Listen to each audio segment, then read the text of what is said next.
ready to begin? I think we are. All right. Well, we're back here again for some Oscar discussion, and we're not going to do that the whole time. Anyways, so yeah, it goes without saying, doesn't it? We are in very uncharted territory for this Oscar season. Extremely uncharted territory. I mean, really, at this rate, we are going to have an Oscar discussion here. I'm going to have a second video where we'll actually get to predictions. I will have predictions, but I wanted a little preamble first, just to kind of bridge the gap between everything that's happened between, late February, where we signed off, and here we are at the end of September. So, first of all, as far as COVID and all that goes, I mean, clearly we'd heard whisperings. I don't think I mentioned it even once when we were wrapping up last year's Oscar season with Parasite versus 1917 and all that. So it's happened. It's here. It might be here for a while. I mean, I always look for updates on that, of course, for safe vaccines and trials and all that. And I'm hoping, that comes sooner rather than later, because I guess I should be like everybody else, right? I mean, we want this to be over as soon as possible because we've got other stuff going on, As you can tell, I'm still in this location here. I'm looking to get a different spot here pretty quick. So we might not always be stuck with this boring background. We might have a new boring background after a while. And I had a light burn out that I normally use, so I've got like a stupid lamp here. So yeah, you can tell. Ideal location it is not at this point. So anyways, with that all said, we've got, a couple things we'll mention first before we get into the preamble of the Oscar season. First thing is, and I'll leave a link in the description too if you want to go ahead and try it out, Rise of the Deadman, my first novel. Yep, that was the big project that I was alluding to last year. So we've got, that's out officially now. Paperback version is out. Ebook edition is out. And if you guys are willing to go out and try that, then go ahead and give it a read. I'm planning on having an audiobook version out as well. I'm kind of in the very early stages of that, so that will probably come in the coming months. I'll also try to do possibly some narrations of like the first couple chapters, put them up here on the channel, just to kind of intrigue you guys a little bit if you're and girls. If you're curious about it and you're like, well, I don't know. I mean, it's like I'm not a big reader or this or that. It's relatively short. I think the paperback edition came in at 246 pages. I mean, in all honesty, you could probably read through it in like 3 days. So if you just read like a few chapters at a time. So it's planned first in a series. I've got almost 100 pages written in the second book. And it's at a different font, so it's probably closer to like 60 pages, but whatever. So I will continue to work on that on and off until that one is ready as well.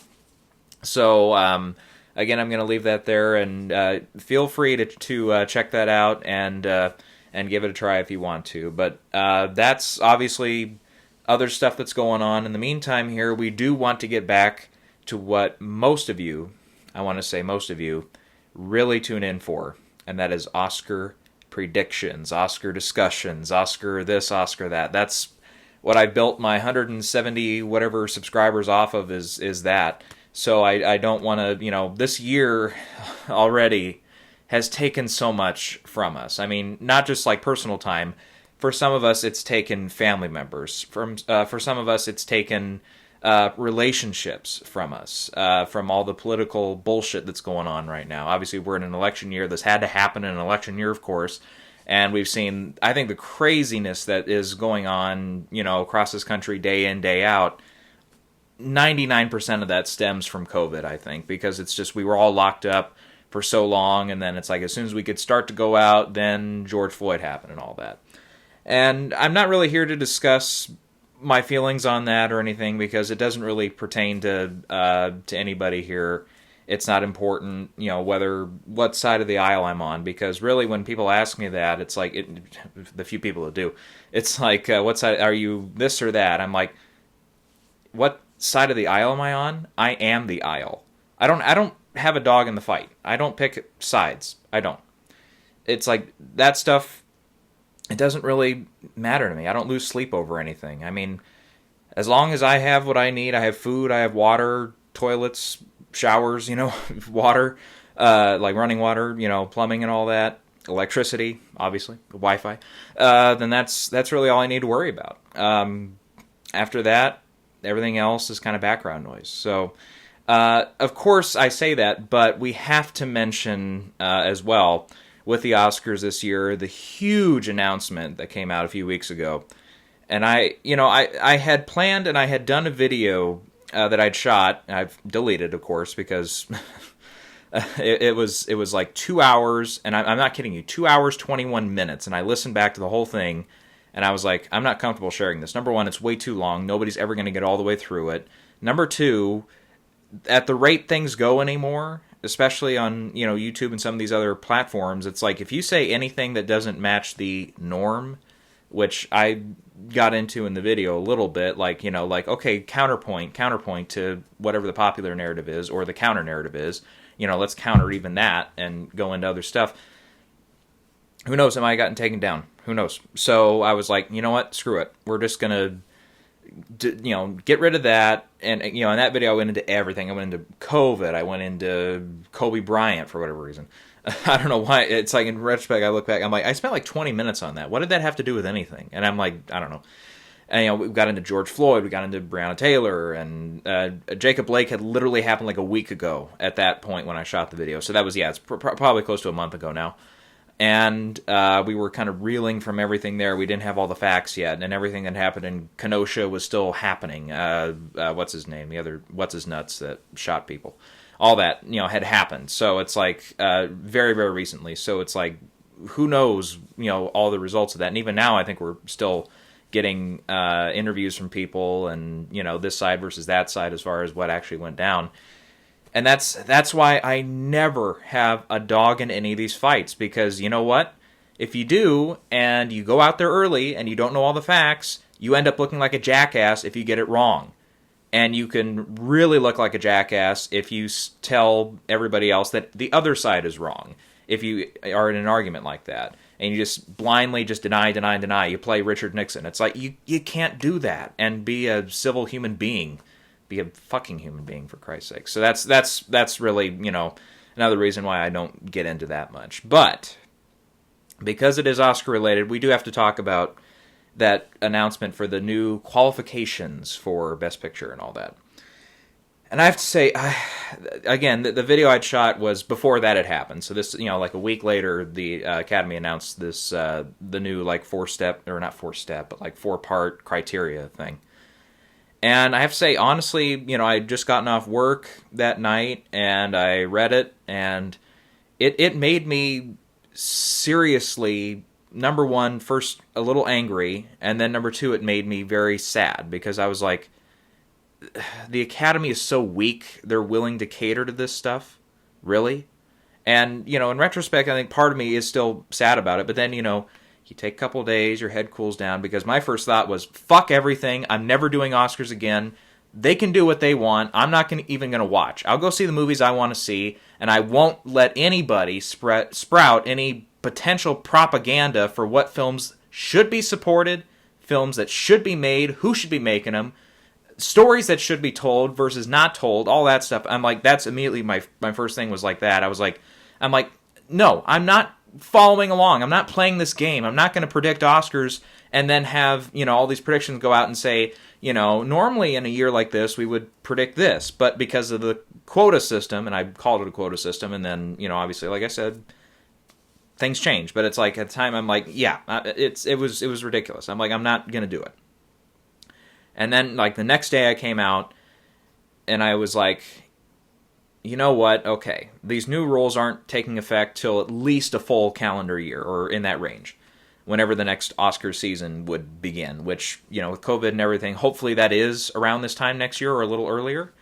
I mean, really, in all honesty, it'd be nice if we could get rid of COVID stuff by the end of this calendar year. I mean, obviously that would be ideal. It'd be ideal to get rid of it tomorrow, but that's not going to happen. And all the most realistic, I think, expectation we can have is by almost a full year after it had really kicked in here in the States, of it being to the point where everything can be open 100%. Everybody can go around. They can have masks on still if they don't feel comfortable, but generally you won't have any rules mandating you must have that. But and I believe that's what's going to happen. I mean, as long as we don't destroy ourselves in this country over the election first. But again, I don't take that way too seriously and all that. It's like if I were to vote, I would probably just do a write-in. I wouldn't. I honestly don't have a dog in this fight, really. So there's my answer to that. If you're asking who am I going to vote for, it's like if I do vote, I'm not decided yet if I'm going to pick one side or the other because, again, I don't know. It's not, not that you have to agree with everything that a candidate is saying, but it's like, if I were to do, I would just do a write-in or something. It's like, because it doesn't matter. It doesn't matter. It's like, as long as I still get my electricity, as long as I still get my water, food, and all that, I don't care who wins. Fuck it. Anyways, so, but as far as when it comes to the Academy and stuff, so they put out, all the things about, number one, not mandate, but, at the time I looked at it as mandate A. Film has to have a black person in the lead role, or a woman, or a this, or a that, basically non-white, non-male. And then mandate B was the same thing about, who's behind the scenes, and then it goes into studio stuff, and then it went into distributor stuff, and it was the same, and I'm like, this is ridiculous. And then, like I said, that was the first day, and then the second day after it had happened, and I was like, you know what, COVID has taken so much from us already. These things aren't in effect till the next season anyways, and even then it's going to be phased in, gradually up to 2024, I think it said. So I'm like, you know what, in that case, I'm going to do one more year. We'll do this year, however crazy it is, whatever happens, because part of me is still convinced that this year for the Oscars, this is a part of the reason why, well, number one, I want to get my book done first and out, before I covered this stuff, before we got into another year here. But second of all, I wanted to, I just didn't really feel comfortable because I'm like, you know what, at any rate, if we see a huge mass spike in numbers here in the States, again, like we saw, in the first initial wave, more or less, and then we did in mid-June to early July and all that, it's like if we see that again, like right as a lot of these films are trying to open, we might just get an announcement from the Academy that, you know what, this whole year's a wash. Anything that came out this year, we're going to consider it next year after everything has kind of settled down. And really, I think that's the way it should be done, because that it isn't fair to films that came out in like February, like Invisible Man or Emma or the Ben Affleck basketball one, which I wanted to see. I haven't seen it yet. I haven't seen actually any new films, except for New Mutants and Tenet, which both of them I didn't like, but we can maybe get into that later. Especially with Tenet, yeah, I as far as Best Picture, that's a stone's throw away if it was a normal year, but who knows. Anyways, we'll get into that with actual predictions and a look at the field, more or less, in the next video here. And I'm not going to try to drag this on way too long, guys. I'm going to try to get my thoughts out just as, the kind of precursor to my feelings for the current season. Excuse me. But yeah, that was my initial thing was, okay, you know what? We'll do one more year. Whatever happens, happens. And after that, I'm out. Because I don't stand for this. I'm not going to stand for this. It's bullshit. It's threatening creativity, no matter what your background is. It's threatening creativity.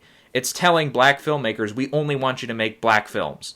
It's telling female directors, we only want you to make female-focused projects. It doesn't matter what you want to make. This is what you're going to make if you're going to be considered. That was really how it felt to me. And then, like I said, then stuff cools down. And you look at it the first day, and it's like, okay, so films like last year, like Ford v. Ferrari, The Irishman, Once Upon a Time in Hollywood, 1917, they would have been gone. We would have had 5 films nominated for Best Picture, plus maybe 1 or 2 others. Queen and Slim probably would have fit in there, and I don't know. You could name any other film that kind of had a certain message or certain filmmakers behind it and all that, just to look good, from the Academy's perspective, regardless of how good or bad a film it was. And then, then some more research comes out, and I kind of read it over the next couple of days, and I'm, at first they look like defense pieces, so I'm like, nope, I'm not reading them. And then after a while, I'm like, there's so many of them. I'm like, okay, you know what? Fine, I'll look into one. And sure enough, it's like, you kind of slowly realize, because Hollywood is already so liberal in many of these perspectives, as far as all that stuff, that you actually figure out that films like 1917, Once Upon a Time in Hollywood, Irishman, Ford v Ferrari, they would have qualified anyways because they fit the other criteria. Because we have so many higher-ups at Universal, Netflix, Fox, or what was formerly Fox, now Disney, and what was the fourth studio? Universal, Sony. It'd have to be Sony, yeah, for Hollywood. There's already enough higher-ups there. Plus, we had pretty much, I think all 4 of those films had a female producer on them. Maybe not Ford v Ferrari, now that I think about it, but the other 3 I know had female producers on them, and a female writer in the case of 1917. So, yeah, actually, they would have gotten through. And so, technically, it kind of slowly dawned on me that this 4, mandate thing is actually, 4 guideline thing. I kind of rephrased it, and I'm like, it's kind of technically a nothing burger. And in reality, that's it. I mean, again, with the exception of maybe 1 or 2 studios out there, from what a couple of reports I've seen, I can't even tell you what studios they were. I think they mentioned like Screen Gems, maybe, but I don't know if they're even in business anymore. Like maybe Lionsgate as a whole or something. And there was one other one, but it was like a very new studio, like 101 Studios or something. And it's like, okay, well, Lionsgate, obviously they had La La Land and Hacksaw Ridge out the same year, a few years back. They won, I think, didn't they have Hurt Locker? Or was that somebody else? I think they've had a few in the run for Best Picture in the past, for sure. But it's like, and even then, I might not be remembering it right. Maybe they have enough people and they have enough, whatever to qualify. But it's like we're already there. So this is actually nothing. It's like, it was basically a press announcement that was guised up as, dressed up as this whole big thing, as Batman is sneaking in, and all that. It's like this whole big thing that's guised in, and it's actually a front. It's the giant wooden rabbit from Monty Python and the Holy Grail. It's a distraction. It's a Trojan horse for, we're already there, but we're going to pretend that we made these big steps. And you know what? I think the Academy, more or less, that's kind of fits their pattern, because they've introduced more black voters, more female voters, more international voters, other minority voters from Asian and Hispanic, Mexican, Latin American, backgrounds, and they're in the Academy already. So really, nothing has really changed. So, yeah. But that being said, though, I do have to say I recently saw, and I'm not actively seeing his videos or anything, but like Bill Maher had one out. I think it was from like the week that he went back to the studio or whatever. He talked about the Academy thing, and I remember his feelings in that video.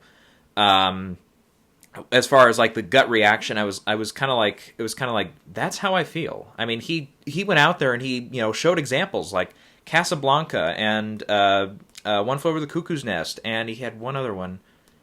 I can't remember what it was now, but it was filmmakers coming from European backgrounds that basically would not have been considered because they're white, and their storylines for the most part don't fit that criteria and stuff. And at the time, obviously, their studios probably didn't have enough female or black or Asian American, Mexican American representation and all that. So, I think that's, obviously that's the past and where we're at now for that stuff. And you know what, for the most part, and not to, this isn't really a knock on that or anything, because clearly Universal's making good movies. Sony's making good movies. Distributing movies, and those movies, when everything's open normal, are making money. I mean, they're not consistently losing money. Now, studios like Paramount or somewhat Lionsgate today that are a little bit struggling. Fox was struggling a little bit. Plus, they wanted to get out of the movie business before Disney acquired them, and all that.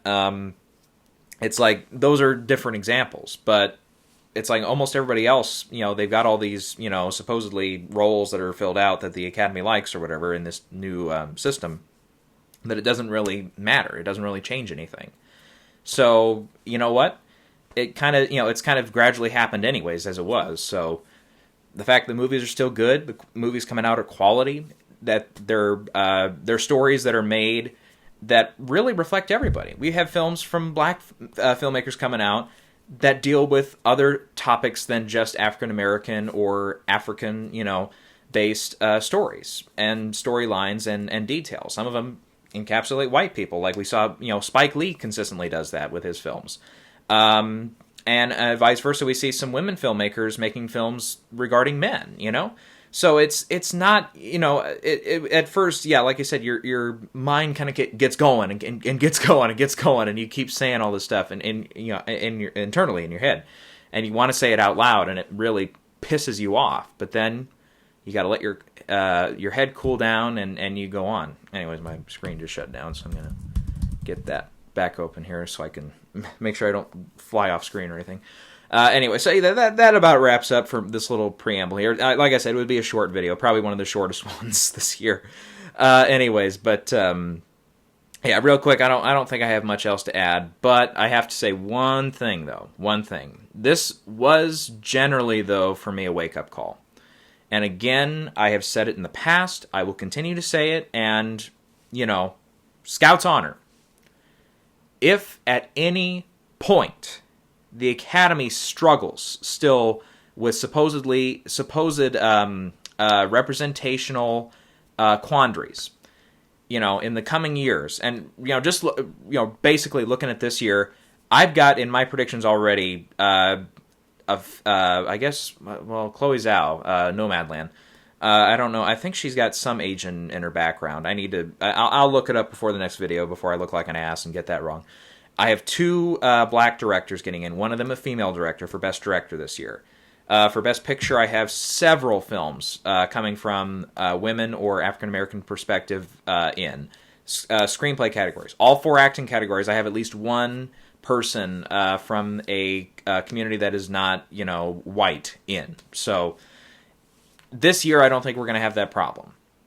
Just like I said, in 2016, we didn't have that problem. Really, for the most part, in 2018, from so many films out, like Beale Street, The Hate U Give, what else was out that year? There was a whole bunch of stuff, Roma, and all these films that had basically non-white stories to tell. Black Klansman, that was another big one that year. All this, all that stuff going on. We didn't have a problem with Oscars So White because the filmmakers and the studios had them all there, and they're like, we're going to tell these stories. And it really happens year to year. And even then in 2014, Selma was the Best Picture nominee just because the director and acting categories had all whites, and I think technically the writing categories that year too. It didn't mean that films from those filmmakers were totally abandoned. Now, sure, Selma just got the song and the picture nomination. You can really argue, okay, why not David Oyelowo? Why not Ava DuVernay for director? Why not the script, which I believe was not from a... I thought Ava wrote the script or had a hand in the script. So it's like, you can argue those for sure. But it's not like they go completely empty-handed. And another thing, too... I remember, I wasn't there, but the college I went to, they had a discussion the year of 2015, the second year of Oscars So White. And they put out, I remember they had captions on the board. I wasn't at the school at the time, but I was still getting, updates from classmates and stuff. And they were saying, because I used to go, to a film club, and they had a discussion, I think it was the day after nominations were out that year, and they were like, okay, we want to get, because it's a very liberal-based college in Minnesota, not to say that everybody up there is super lefty, but it's like, they want to have those discussions. Okay, why were we not getting any black filmmakers in for these categories, for acting and directing and screenplay and all that? And I remember my biggest argument that year, and retrospectively in 2014 as well, was the studios have to make the movies. The filmmakers have to get their rears in gear and get the movies out. And it's not all going to line up perfectly where we have, 2-3 films this year, 2-3 films this year, 2-3 films this year, 2-3 films this year, on and on. Maybe 4 films the next year, 5 films, then back to 3, then up to 5, 6 the next year, all that. It doesn't happen that way. That's just how life goes. This year, it happens, we have a big abundance to pick from this year, more or less. Not to sound callous about it, but it's like, we have a lot that we can go through this year. And from the looks of it, a lot of it looks like it's going to be really good stuff. Really well critically received from, especially the Regina King one. We'll get to it. Looks like very well critically received. Trial of Chicago 7 actually comes out in a few weeks on Netflix. I'm really looking forward to seeing it. Number one, I'm a huge Aaron Sorkin fan. Number two, extremely timely. I'm really considering putting that out front for Best Picture now after it got glowing reviews from, I think it was New York or wherever it first screened. And all that. So it's like, yeah, there's a lot that we can choose from this year that is going to be speaking to the minds of people on fucking Twitter who have no fucking right to criticize something that they don't believe in or care about. I promise you, none of the Twitter hacks out there who were complaining about Oscar So White 6 and 5 years ago, 2014, 2015, and complaining about it last year when we didn't have films like Queen and Slim, and basically anybody other than Cynthia Erivo nominated in the acting categories, nobody who was bitching about it and moaning about it and being a fucking C-word about it. I'm not going to say that word on camera because I don't feel comfortable saying it, but, and I say that for male and female. I'm not trying to be too aggressive there, but, any of those hacks up there on Twitter, they wouldn't care in a year like this. How many of them, I dare them to come out this year if we do have a ton of diversity in the nominees, and I very strongly predict we will this year. Not just because of the Academy's announcement, but because we have a lot to choose from, and a lot of these films so far look like they are of high quality. Films that we traditionally in Oscar fare would enjoy and really seek out and say, yes, these are great films, great representation of what filmmaking is. That's what the Academy is all about. That's what the Oscars are all about. It's a competition. So, there is no reason whatsoever. Now, they come out all this stuff, but actually, as we've discovered through a lot of good people who have done research, I'm sure many of them were looking to defend this, but at the same time, their research shows this, and everything I've seen checks out. What they had there was a big political statement that basically adds up to, okay, you guys have already done this, good job, but we're going to make sure you keep doing it. Okay, and so far, almost all those studios and production companies and everything, distributors especially, they've been profitable, and they will continue to be profitable once we have everything up and running 100%, because there's going to be an outcry. People are going to want to go back to the movies, and just as we've seen, a lot of college sports and pro sports have come back, and, other than a few things here and there on the political spectrum, I think people are kind of calming down a little bit. Obviously, like I said, it's an election year, so people are still going to be nuts up until then, and probably slightly after, depending on the result. But otherwise, I think once we start to get back to some sense of normalcy and all that, then, I think we'll see that audiences are going to be hungry to go back to the cinema and go back to their movie theaters, small town mom and pops, and the big multiplexes, and they're going to want to see what's out. And all that.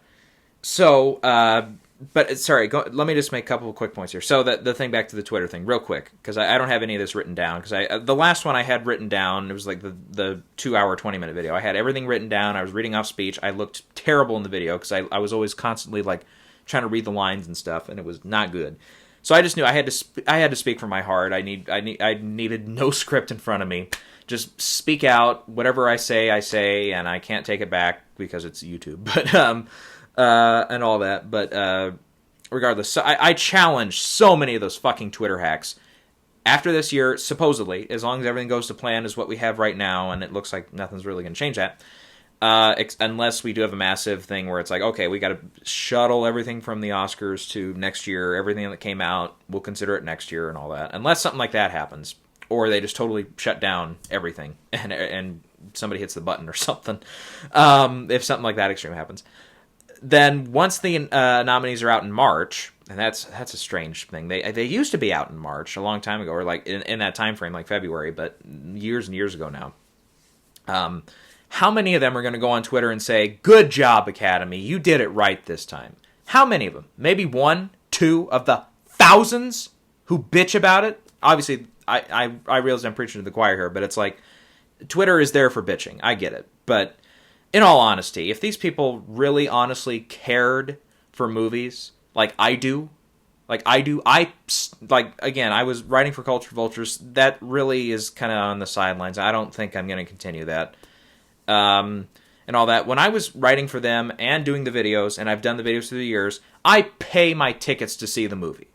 If I have to cheat and see it streaming, and I really like it, I'll buy it on DVD later, and I can rewatch it again and again and again, because it's a good movie. I pay to see everything I see. Again, with a couple of exceptions. If I'm not able to see it, it doesn't play in my area, and I still have to see it, then yeah. And I, feel guilty about it, and I buy it later. So, full disclosure there. But it's like, I care about this stuff. When I went to school, I went for a degree in film for film studies. And it's not making movies.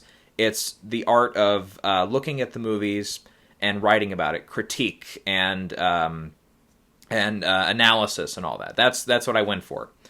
So I care about this stuff. I mean, it's a big part of my life. Obviously, this channel and stuff, I spend hours and hours every year going through this stuff, and that's just on camera. How about off camera? All the research I do. I look into everything. I look at all the odds makers. I look at what everybody's saying. I look at, when political shit happens that affects the race, I look into it. And I read through sometimes 10 articles to figure out what I want to say and figure out what's actually happening or what somebody said or what somebody didn't say and all that. I care about this shit a lot more than you do. And I know you guys, the hacks, none of them are listening here, I'm sure. You guys have all the followers, you have all the money, you have all the people behind you, and a lot of them are celebrities. But you don't care. You don't care as much as I do. I can promise you that. Anyway, so yeah, I challenge so many of those naysayers to go on Twitter if the Academy supposedly gets it right this year and has a lot more diversity in their nominees, which again, I suspect they will. How many of them are going to go on there and actually legitimately give them a thumbs up and say, good job, Academy? The answer is none. Probably next to none. But, and I will say this as a kind of more or less warning. This could be, and I don't want to turn into the fear speculation machine, buying into the whole conspiracy theory stuff. I'm not that type of person regardless, so. But in the future, if this doesn't work out, we're still seeing traditionally white films, and like we have another couple years of Oscars so white in the future, which we might. I mean, it's not impossible. And the Academy's next move is to say, okay, you know what? We've increased the voters, and that hasn't helped. We've increased our rules for what can qualify, and that hasn't helped. The next step, clearly, and we warned about this in 2014, 2015, I stand by it at the time, and I continue to this day, is the next step is legitimately across all the categories, more or less, or specific categories, a quota system, where at least one nominee in each major category, director, actor, actress, the supporting acting categories, the writing categories, obviously picture for producing, you can go as far as you want down all the categories if you want, has to be obviously, well, I mean, we'll see where the non-binary perspective comes from in the LGBTQ plus community when it comes to like actor, actress, and all that.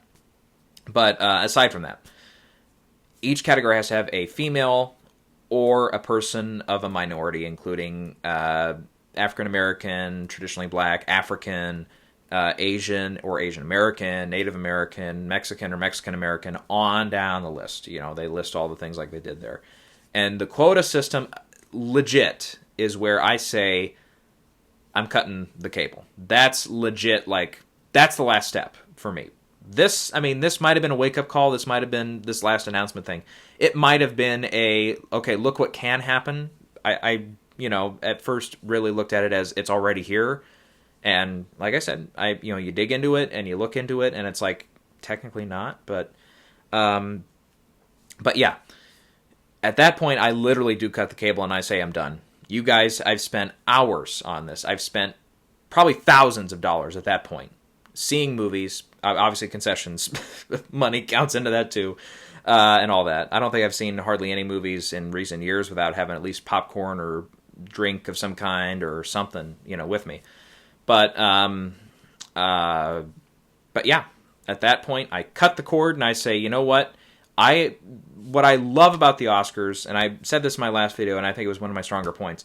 What I love about the Oscars is that it is treating everybody fairly. Now, I know, obviously, you can go back to early years, you could say pre-Sidney Poitier and all that, but it's like even after that, there was years of Oscars So White. Especially, there was 2 years in the 80s where that happened. I want to say 86, 87 or something like that. So, or 87, 88, something like that. We had 2 years in a row where there was no nominees that fit into that were minority. They were all just white, American, or European.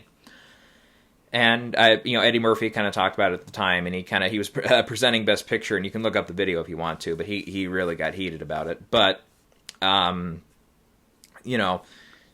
really though, the Academy judges everything as it comes in. They don't look at it like, okay, what we're doing here is we're making everybody happy.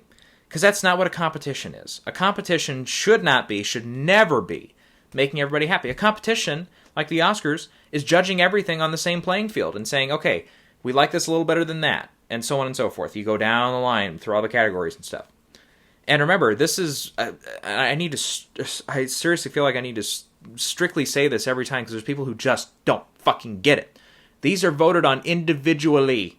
This is not one board of white people who are elder, going in and saying, we like this, but we don't like that. We're going to nominate this in 12 categories, minus that one, okay. And this one, we're not going to nominate for anything. It's not that. No. This is individuals, mostly based in Hollywood, pretty much the rest of them based in New York, that vote on this. And, if at any point they do initiate a quota like that, where they say, okay, we're going to give a handicap here. One of these guys who's in the best actor category has to be black, or one of these guys has to be non-binary, or one of these guys has to be Asian, one of these guys has to be this, one of these guys has to be that, You're giving a handicap and an unfair advantage to somebody who maybe doesn't deserve it in their eyes. And that's, at that point, I think the Academy voters should revolt too. They should say, well, we're not going to do that. And we've seen a lot of Academy voters and generally some other people in Hollywood really react strongly, negatively to the announcement we had here last month, or this month, whenever it came out. I think it was still September. I don't know. Time is a crazy thing this year. But, so, I mean, we've already seen that happen a little bit. And, yeah, at that point, again, that's where I cut it off and I say never again. Because until they were to subtract that. Because, look, people on Twitter and people in journalism, different cable syndications and all that, what makes you happy isn't what makes everybody else happy. And you should never be catered to. Nobody should ever be really catered to in this country. Not really. Not a specific group. No. Everybody should have the same rights and all that stuff. And for the most part, we do. Obviously you can go into the whole political thing, and that's not what we're here for, so we're not going to get into it. But, you can have your arguments. You can say, how about this? How about that? How about this situation? How about that situation? When it comes to the Oscars, all that stuff should go to the wayside. It should. They should vote on what they like. And I think for the most part, the Academy's gotten it right. Now, as I've said a couple times throughout the years here, a lot of my sensibilities actually line up with what the Academy goes with. Like 2013 was a great year.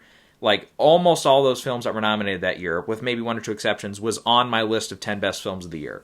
Gravity was not, and that was my least favorite of the year, but I still gave it a 9 out of 10. That's how good a year I thought they got it. And even then, films like Spectacular Now, and there was one or two others that year. Like Rush was really far up there on my list that year. That didn't get nominated for anything. Neither one of them did. But it's like, yeah, I didn't care. The rest of the films I really, really like. Wolf of Wall Street, Nebraska, American Hustle, 12 Years a Slave, and Philomena was really great. And I'm trying to go through, Captain Phillips I really liked. And what was the 8th one that we're missing here? It'll come to me later, but whatever. Yeah, we're not here to go through all that. So, yeah, that's what I got for this little preamble, just so you guys know where I'm coming from here. Now, the new announcement, at first I was really angry and sad about it. Like, how could the Academy cater this? How could they bend the knee to this stupid propaganda bullshit about all this stuff, about, systemic racial injustice and all that? It's like, sure, if you look at the Academy's history, has there been a lot of injustices to black actors especially? Yeah, in time, through time there has, sure. But look at the past, just 10 years. Like, almost every year we've had somebody at least nominated, again, minus 2014, minus 2015, we've had somebody at least nominated in every acting category, or one of the acting categories, who is black. And several of them have won. Viola Davis, you can go through the list here. Lupita Nyong'o, Mahershala Ali twice in the past 10 years. I'm missing a couple here. But yeah, I mean, obviously, Regina King a couple years ago for Beale Street.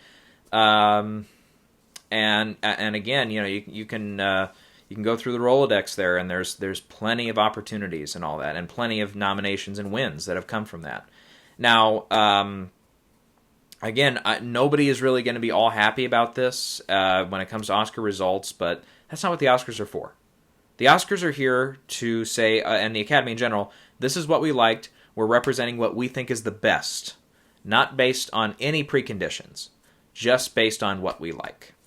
And that's all it should be. That's all it really should be going forward. And, again, once we get to that point where they say, it's what we like, but we also need to nominate this, or else we're going to get yelled at. It's like, no. At that point, you tell the people who are yelling at you to fuck off and never talk about you again.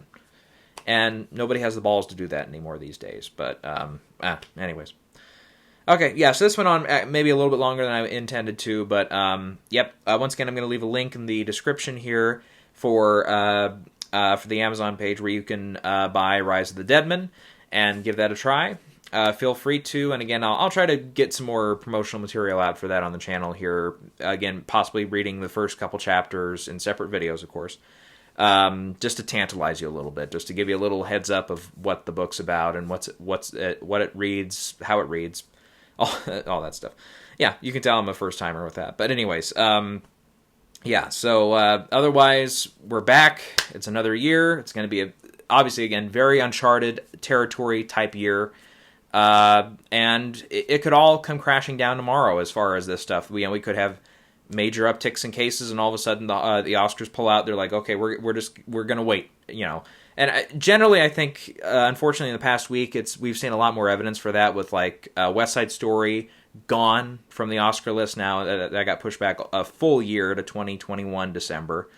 A lot of the blockbusters that were supposed to come out in this fall or in winter season are pulling out. Black Widow, Wonder Woman's already been pushed a couple times. That might get pushed again. Dune, I think we're worried about Dune. Quite a few others that are planning to come out in that time frame. So, and it's going to be a very different year for like those effects categories and the sound category, just one sound category now, of course, where, visual effects might rely on other stuff, not really the big blockbusters. But we'll cross those bridges when we come to it, and it will be a very different year for the Oscars if everything goes well. We just saw the Emmys. I mean, they had a show and everything. I didn't really watch them because, again, I'm not a big television guy. But, I mean, for the most part, it looked like that went on as normal. I mean, we had the winners. We had everything happen there. And, Jimmy Kimmel was still hosting remotely from, I think, it looked like he was in the theater, but it might have been, green screen projection or whatever, blue screen, but who knows. I didn't look into it, so that's why I say who knows, because either it's clearly one or the other, but like I didn't care to look into it because I didn't watch the show, and it doesn't really matter to me because I don't watch enough television to have a really too much of a fighting interest here. But yeah. So next video we'll get into early predictions, what I have out front right now, a little bit of report from what happened at Toronto and Venice. There was no Telluride this year. And New York Film Festival is still going on. So really, I think Chicago 7 is about the only one that's screened there that's been making any kind of a fuss. So I think the rest of them have either been screened or they're not really far up on the Oscar tentpole there. So, all right. So everything more or less goes back to normal as far as predictions and stuff in the next video. So we will catch you then.